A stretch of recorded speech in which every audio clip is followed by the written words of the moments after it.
महाशिवरात्रि भारतीयों का एक प्रमुख त्यौहार है। यह भगवान शिव का प्रमुख पर्व है। माघ फाल्गुन कृष्ण पक्ष चतुर्दशी को महाशिवरात्रि पर्व मनाया जाता है। माना जाता है कि सृष्टि का प्रारंभ इसी दिन से हुआ। उस दिन लोग मंदिरों में जाकर पूजा करते हैं, जल चढ़ाते हैं और भगवान शिव की आराधना करते हैं। शिवरात्रि के पीछे कई कथाएं हैं, लेकिन सबसे प्रसिद्ध कथा यह है कि इस दिन भगवान शिव ने अपनी पत्नी पार्वती के साथ विवाह किया था। इसलिए यह दिन शिव और पार्वती के प्रेम का प्रतीक भी माना जाता है।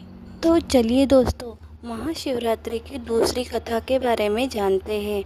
उस रात सृष्टि के आरंभ में भगवान विष्णु और भगवान ब्रह्मा के बीच यह विवाद छिड़ गया कि दोनों में से अधिक श्रेष्ठ कौन है।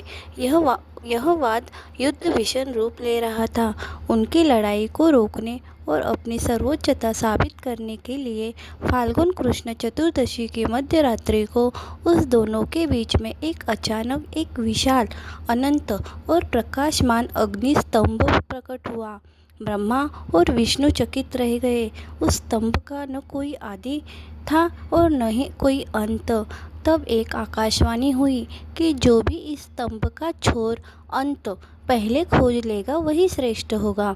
भगवान विष्णु ने सुअर अर्थात वराह का रूप धारण किया और स्तंभ के निचले हिस्से में चले गए। तो भगवान ब्रह्मा ने हंस का रूप धारण किया और ऊपरी हिस्से को खोजने के लिए आकाश की ओर उड़ गए।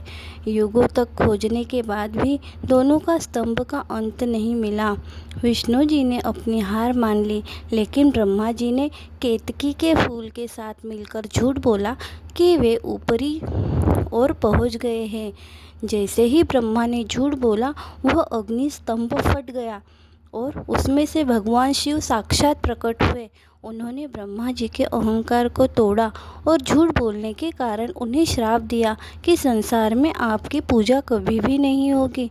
विष्णु जी ने शिव को पहचान लिया और उनकी स्तुति की। शिव जी ने प्रसन्न होकर कहा कि आज से मेरे इस निराकार लिंग रूप की पूजा सबसे पहले की जाएगी। तो यह थी दोस्तों दूसरी कथा। तो चलिए दोस्तों, तीसरी कथा की ओर बढ़ते हैं। जब समुद्र मंथन हुआ था तो उसमें सबसे पहले निकला था काला कूट विष, जो इतना जहरीला था कि उससे सृष्टि का अंत हो सकता था। देवता और दैत्य दोनों इस विष से डर गए और सहायता के लिए भगवान शिव की शरण में गए। भोलेनाथ ने सृष्टि की रक्षा के लिए वह विष पी लिया, परंतु उन्होंने उसे अपने गले में ही रोक लिया, निगला नहीं। इसी कारण उनका गला नीला हो गया और वे कहलाए नीलकंठ महादेव।